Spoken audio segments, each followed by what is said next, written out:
Muito bem, nós estamos continuando esse programa onde nós estamos fazendo um comentário nessa carta de Paulo aos Coríntios. E nós agora estamos no capítulo 3. Paulo vai tratar do problema que havia na igreja. Esse é um deles, esses 4 partidos que havia na igreja, né? E Paulo vai usar, no meio desses partidos, comparações. Paulo, nessa carta de Coríntios, ela é a mais literária carta do Novo Testamento, né? Paulo vai usar uma variedade de recursos literários. Ele usa ironia, ele usa sarcasmo, ele usa perguntas retóricas, ele usa aliteração, antitese, personificação, recursos de construção, hipérbole, repetição, palavras pitorescas, metáforas. É uma carta rica em figura de linguagem que Paulo utiliza, não é? Ele vai também mostrar alguns símbolos da igreja para nós nesse capítulo 3, para que a gente entenda melhor qual é o papel da igreja, o que nós estamos fazendo, não é? E entender também o papel dos ministros da igreja, que cada ministro também tem um propósito na igreja. No caso de Paulo, ele tinha sido, vamos supor, o pioneiro, fundador dessa igreja. Apolo veio mais tarde, Apolo passou por Éfeso, de Éfeso veio para Corinto. E aí Apolo, então, também teve sua influência. Certamente Cefas também teve uma influência na igreja de Coríntio. E nós vamos, então, ver isso agora. Como é que a igreja deve andar unida, deve andar em amor, por que deve andar dessa forma. Paulo compara a igreja a um corpo, Paulo vai comparar a igreja a uma lavoura, a um edifício, a um templo, sendo que nós somos esse templo, não é? Ele diz assim: e eu, irmãos, não vos pude falar como espirituais. Essa é a continuação do final do capítulo 2. Paulo falou do homem natural e do homem espiritual, que entende as coisas de Deus e que nós temos a mente de Cristo. Mas quando Paulo escreve aos irmãos coríntios, ele diz que não pode falar com ele como a espirituais, mas como a carnais. E por que eles eram carnais? Nós vamos entender. Como a meninos em Cristo. Eles tinham os dons espirituais, mas mesmo assim eram carnais. Paulo diz: com leite vos criei e não com manjar, porque ainda não podeis, nem tampouco ainda agora o podeis. Então, note que a vida espiritual nós podemos receber um alimento mais sólido, um manjar ou um leitinho, não é? Tem gente que gosta de ficar só no leitinho do evangelho. Mas Deus quer que nós tenhamos um alimento sólido. Deus quer que nós cresçamos e possamos ser a nossa fé edificada com um alimento mais sólido. E Paulo vai dizer: por que ainda sois carnais? Por que ainda sois carnais? Pois havendo entre vós inveja, contendas, dissensões, crente que inveja outro, crente que discute por qualquer coisa, crente que causa contenda na igreja, que semeia contenda entre os irmãos, infelizmente ainda está carnal, ainda precisa aprender muito de Cristo, não é? Porque ele quer dar a opinião dele, ele quer ter a opinião dele e não quer submeter, e, enfim, acaba ficando um crente carnal. Porque ainda sois carnais? Pois havendo entre vós invejas, contendas, dissensões, não sou porventura carnais e não andais segundo os homens, não é? Cada um queria andar, puxava para um lado, sendo que a igreja não é isso. A igreja de Cristo, todos cooperamos. Paulo vai dizer que nós somos cooperadores de Deus. Todos nós exercemos uma parte, todos nós fazemos uma função, e às vezes fazemos uma coisa que o outro não pode fazer, Nós não estamos em competição aqui, mas nós estamos em cooperação. Não é? Porventura não sois carnais e não andais segundo os homens, porque dizendo um, eu sou de Paulo, e outro, eu de Apolo, porventura não sois carnais? Já o fato de termos preferência entre um ministro e outro indica uma carnalidade da nossa parte. Porque se um ministro ministra de uma forma e outro de outro, nós devemos nos regozijar e nos alegrar que Deus é que dá dons aos homens, Deus é que dá o seu ministério aos homens. E Paulo vai mostrar isso. Ele diz, pois quem é Paulo e quem é Apolo, senão ministros pelos quais crestes? Não é? Então Deus envia ministros pelos quais eles creram. Note que aqui também Paulo menciona mais Paulo e Apolo, né? Ele não menciona tanto Cefas, porque nós não temos um relato que realmente que Cefas esteve ali. Os judeus que talvez diziam que eram de Cefas tinham vindo provenientes de Jerusalém para a cidade de Corinto, ou tinham ido no dia de Pentecostes e creram conforme a pregação de Pedro. Mas Paulo e Apolo tiveram lá presente. Então Paulo vai dizer, pois quem é Paulo e quem é Apolo? Ele nem menciona Cefas, senão ministros dos quais cresces, e conforme o Senhor deu a cada um. Aí Paulo diz, eu plantei. Quem tinha plantado a igreja de Corinto foi Paulo. Apolo vem mais tarde. Ele diz, eu plantei, Apolo regou. Paulo tinha plantado a igreja e Apolo regou, mas Deus deu o crescimento. Ou seja, quem faz a obra, de fato, é Deus. Deus apenas usa nós como ministro. Um planta, outro rega, um ganha, outro cuida. Todos nós somos cooperadores. Um ganha almas, outro vai cuidar da alma, não é? Vai discipulá-la, um evangeliza, mas todos nós trabalhamos com o mesmo proveito. Quem faz a obra é Deus. Deus usa esse ministro, Deus usa aquele, mas tudo é para a glória de Deus, como Paulo vai nos mostrar. Não é eu plantei, Apolo regou, mas Deus deu o crescimento. Pelo que nem o que planta é alguma coisa, nem o que rega. Note quando Paulo fala de plantar e regar, Paulo está comparando e usando a metáfora de uma lavoura. A igreja é uma lavoura. Nós somos esse jardim de Deus, não é? Que somos plantados na casa de Deus e que nós possamos crescer. Mas para crescer é preciso regar. Então, regando com a palavra, Apolo fez isso, né? Eu plantei, Apolo regou, mas Deus deu o crescimento. Pelo que nem o que planta é alguma coisa, nem o que rega, mas Deus que dá o crescimento. Então, toda a glória é sempre para Deus. Se um ministro ele é usado para plantar uma igreja, glória a Deus. Outro ministro é usado para regar, para dar continuidade ao trabalho que um já começou, glória a Deus. Nem o que funda, nem o que continua é alguma coisa, mas tudo é Deus. Deus é que dá o crescimento, Deus é que dá o ministro, Deus é que dá dons à sua igreja. Então, toda a glória seja para Deus. Não tiremos a glória de Deus para dar aos homens. Os homens são apenas instrumentos na mão de Deus. Quem faz a obra é Deus. Paulo diz, pelo que nem o que planta é alguma coisa, nem o que rega, mas Deus que dá o crescimento. Ora, o que planta e o que rega são um, mas cada um receberá o seu galardão segundo o seu trabalho. Quem vai recompensar tanto o que planta quanto o que rega é Deus. Deus vai nos dar galardões. E Paulo vai usar o termo do galardão para falar do julgamento aqui, né? Das nossas obras, daquilo que nós fazemos para Deus. Olha só o que ele fala aqui.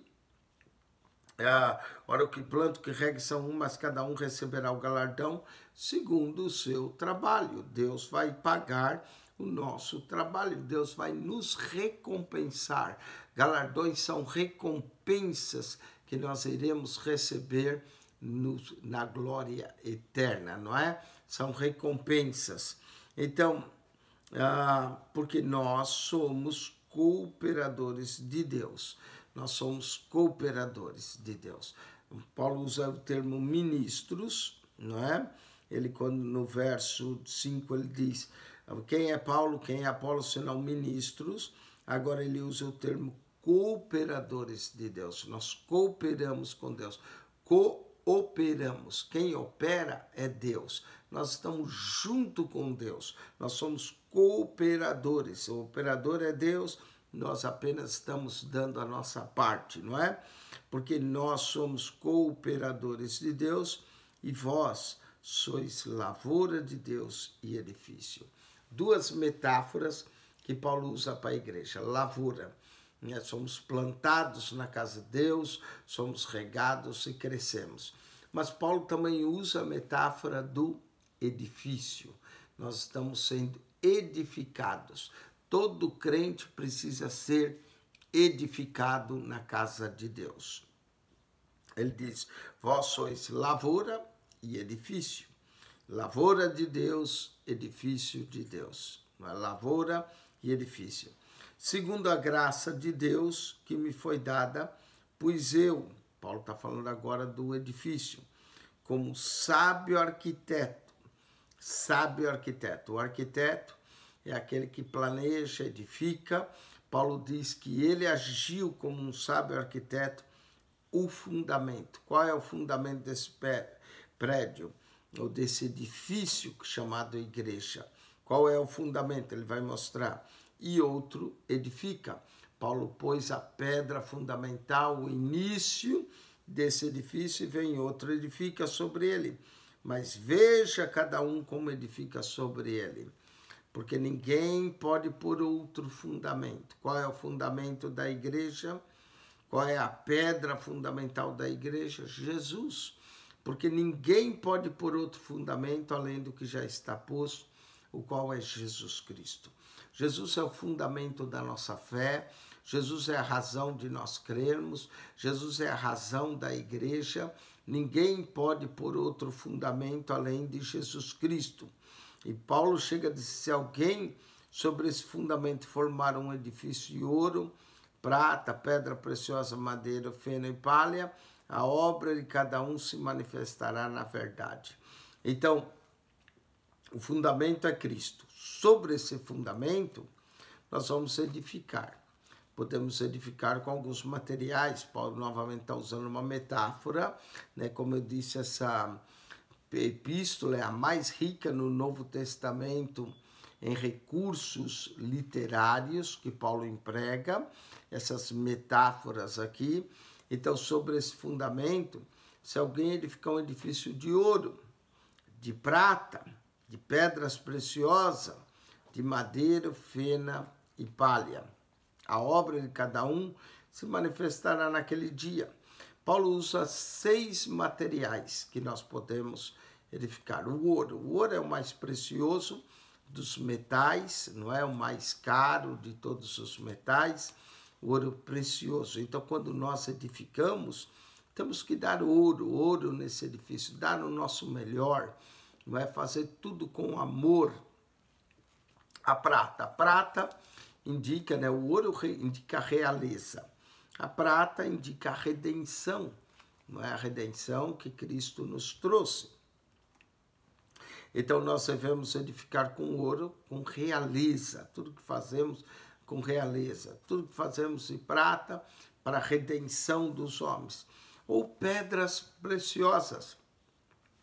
Sobre o peitoral do sumo sacerdote havia 12 pedras, não é, preciosas, que eram as 12 tribos de Israel. Da mesma forma, nós vamos edificar com essas pedras preciosas. Né? A pedra preciosa era quando o sumo sacerdote entrava para interceder diante de Deus, nos Santos Santos, trazia as 12 tribos no peito. Edificar com pedra preciosa, eu vejo como a oração. A oração exerce sentido, não é? Ninguém edifica esse edifício sem oração. Oração é uma verdadeira pedra preciosa. Como o sumo sacerdote entrava nos Santos Santos com o nome dos 12 tribos de Israel, da mesma forma nós entramos na presença de Deus, orando por isso. Então, o ouro é a realeza com que nós fazemos a obra de Deus. A prata fala da redenção. As pedras preciosas apontam para a oração. A madeira. O carpinteiro normalmente trabalha com madeira. Madeira era muito usado nas construções naquela época, não é? Assim como pedras também.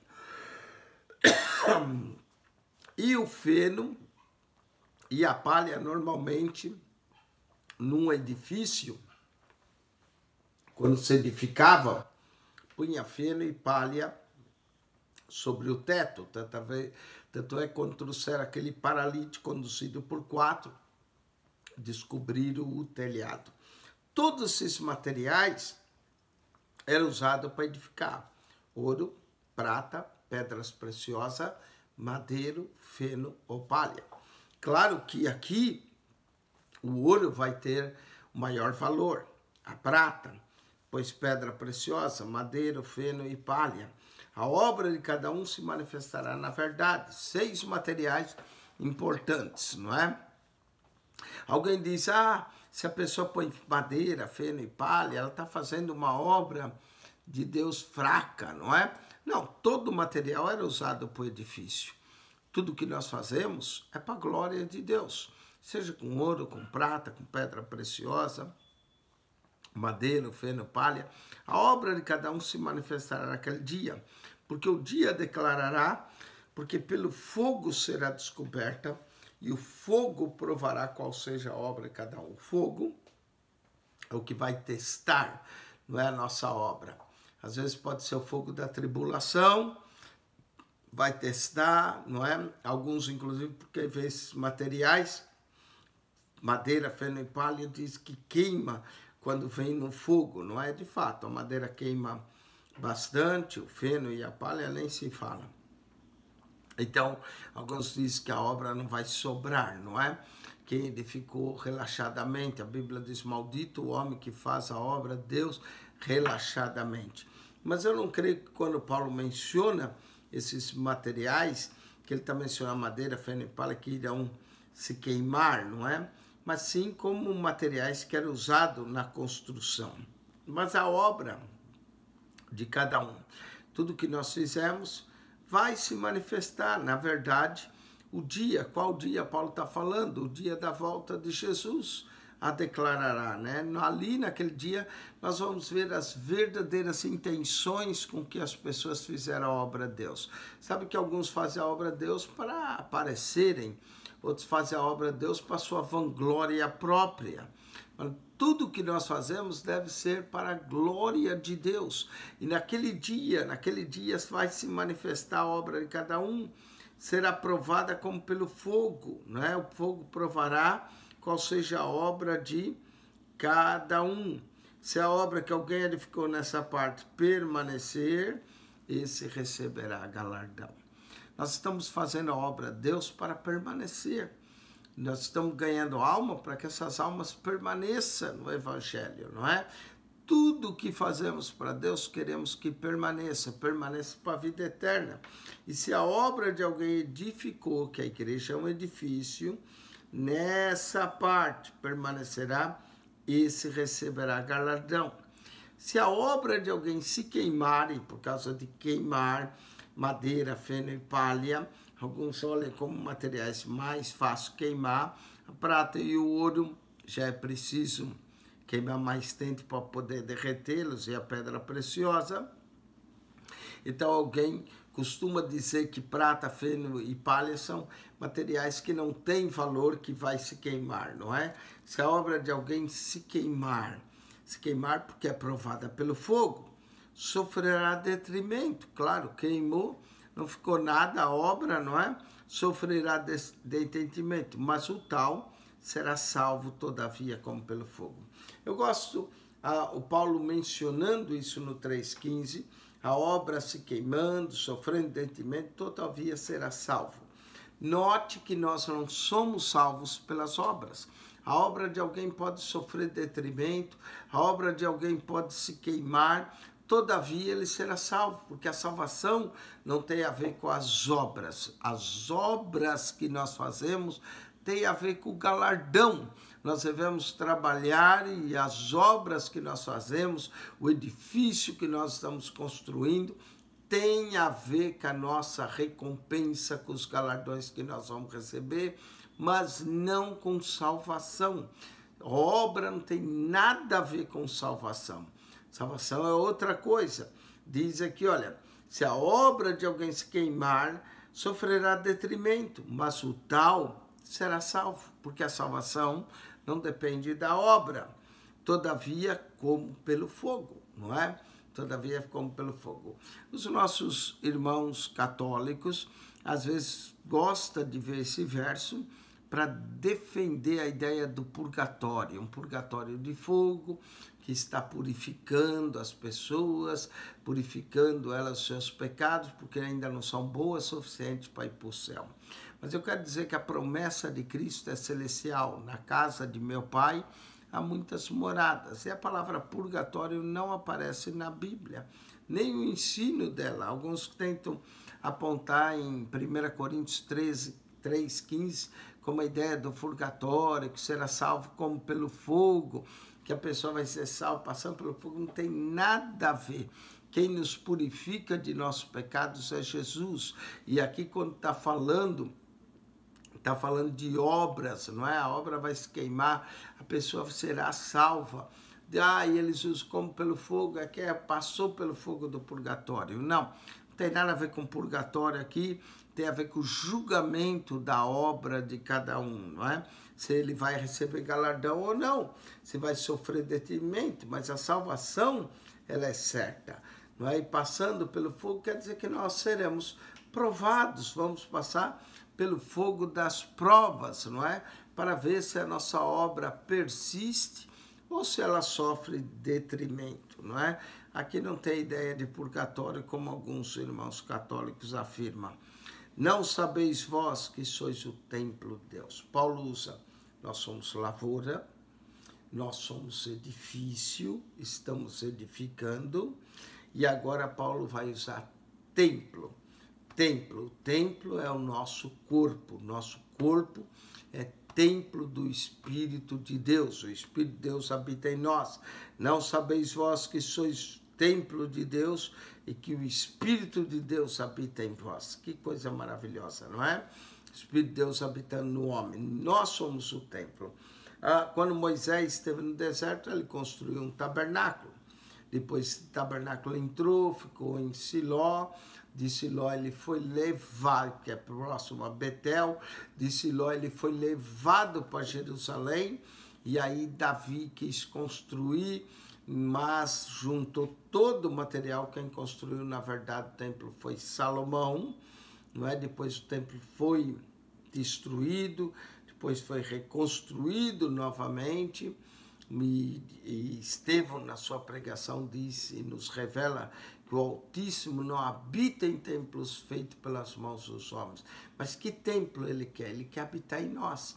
Então, do tabernáculo ao templo de Salomão, ao segundo templo, o templo de Herodes, e a nós como templo. Por que nós somos o templo de Deus? Porque o Espírito de Deus vem habitar em nós. Paulo está dizendo, não sabeis vós que sois o templo de Deus e que o Espírito de Deus habita em vós? Não é? Então, Paulo está introduzindo a ideia que cada crente individualmente é um templo de Deus. Então nós somos lavoura, nós somos edifício, estamos edificando e nós somos o templo de Deus. E se alguém destruir o templo de Deus, se alguém, como é que destrói? Através do pecado, fazendo coisas erradas. Se alguém destruir o templo de Deus, Deus o destruirá, porque o templo de Deus que sois vós é santo. Tá vendo? Nós temos que viver uma vida separada, uma vida de santidade, de consagração a Deus, porque o Espírito de Deus habita em nós. E se alguém destruir esse santuário, Deus também o destruirá, diz o apóstolo Paulo em 3,17 da sua primeira carta. Portanto, ele diz, ninguém se engane a si mesmo.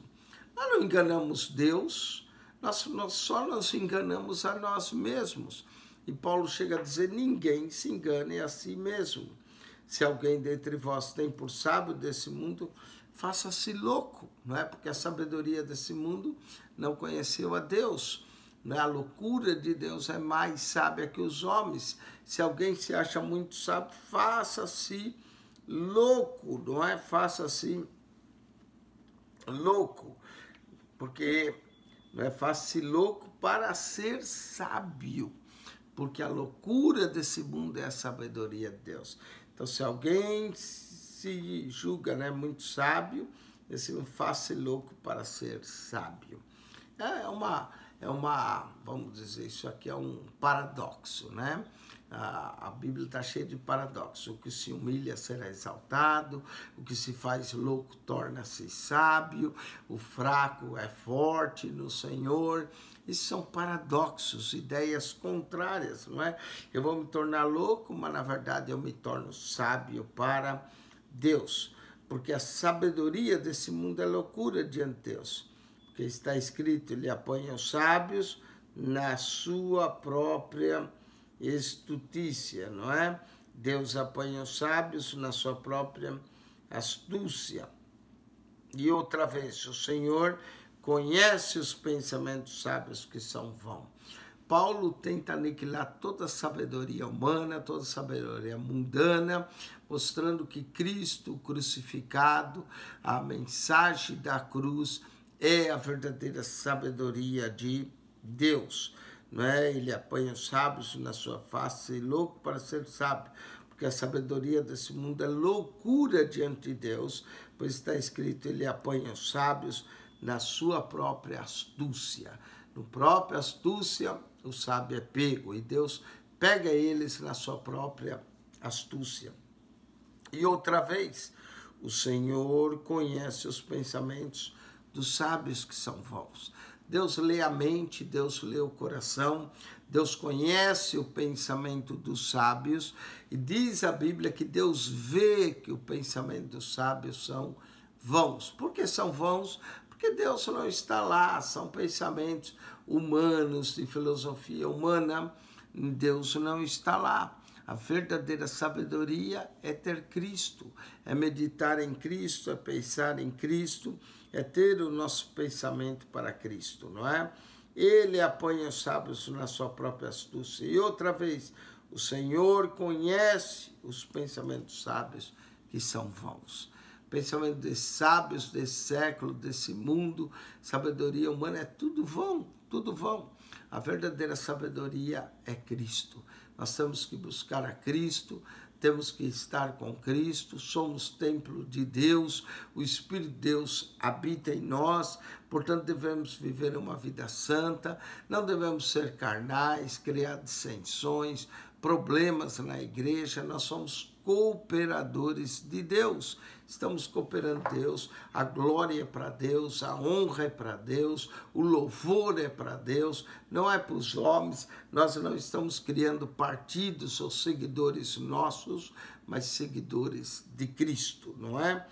Porque a sabedoria desse mundo é loucura diante de Deus, está escrito, ele apanha o sábio na sua própria astúcia. Verso 20, e outra vez o Senhor conhece os pensamentos sábios que são vãos. Pensamentos sábios são vãos, não é? Não dá para se aproveitar. Portanto, ninguém se glorie nos homens, porque tudo é vosso. Para que ficar gloriando-se em Paulo, Apolo, Cefas? Não é? Ninguém se glorie nos homens, porque tudo é vosso. Nós devemos nos gloriar em Deus. Portanto, ninguém se glorie nos homens, porque tudo é vosso. Seja Paulo, seja Apolo, seja Cefas, seja o mundo, seja a vida, seja a morte, seja o presente, seja o futuro, tudo é vosso. Interessante, não é? Paulo era deles, porque pertencia Paulo a Cristo. Apolo, grande pregador, homem eloquente, também era deles. Cefas, Pedro, também era deles. O mundo, seja a vida, o mundo, a vida, a morte, o presente, o futuro. Paulo diz, tudo é vosso. Paulo é vosso, Apolo é vosso, Cefas é vosso, o mundo é vosso, a vida é vossa, a morte é vossa, o presente é vosso, o futuro é vosso, tudo é vosso, presente, futuro. Alguém diz, mas pertence a Deus? Sim, pertence, mas Deus nos deu o presente, o futuro, Deus nos deu a vida, Deus nos dá a morte, Deus nos dá o mundo, Deus nos dá ministros, não é? Nós vamos encontrar Paulo, Apolo e Cefas, ministros. O mundo é esse mundo. A vida é a vida eterna. A morte, todos havemos de morrer.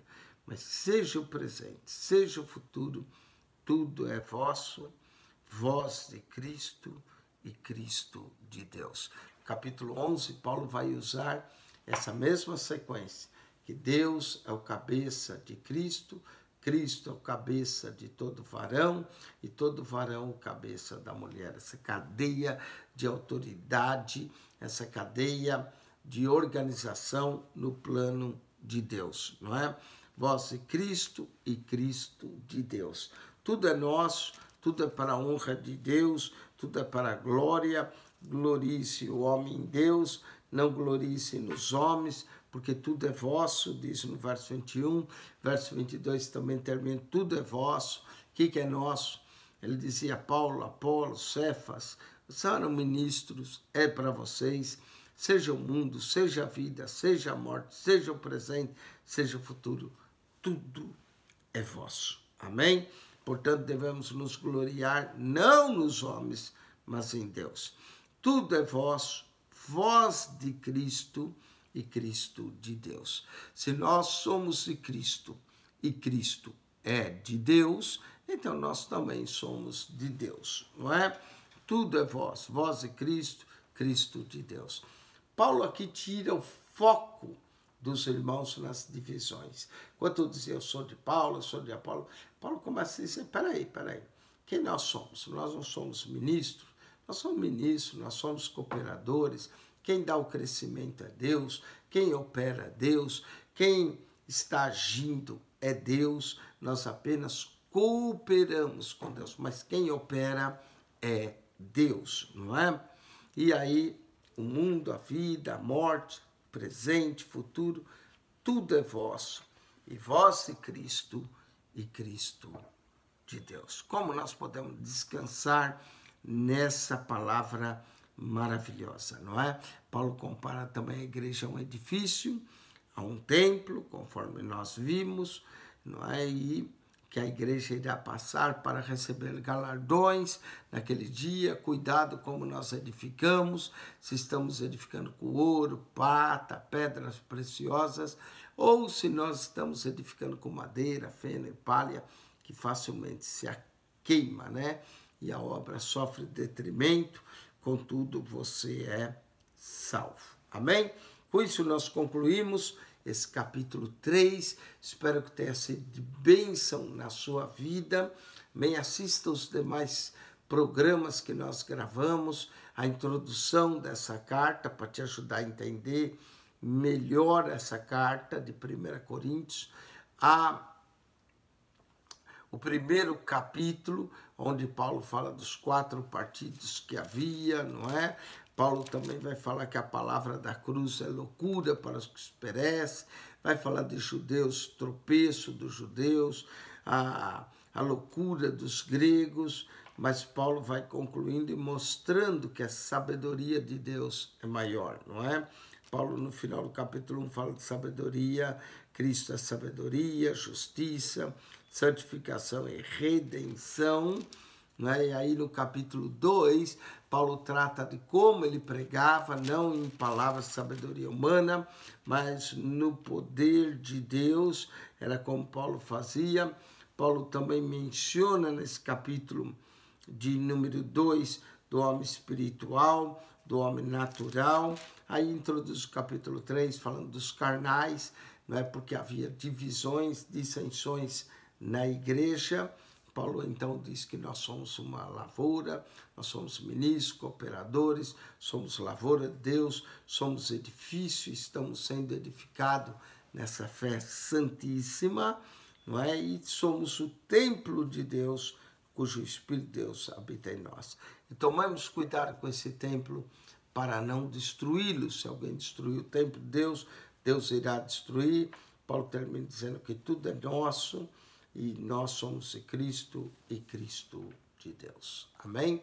Com isso nós concluímos. Quem esteve convosco mais uma vez, pastor Eugênio Piacentini. Deus vos abençoe, que a graça de nosso Senhor seja convosco, o amor de Deus, nosso Pai, e a rica comunhão do Espírito Santo. Amém e amém.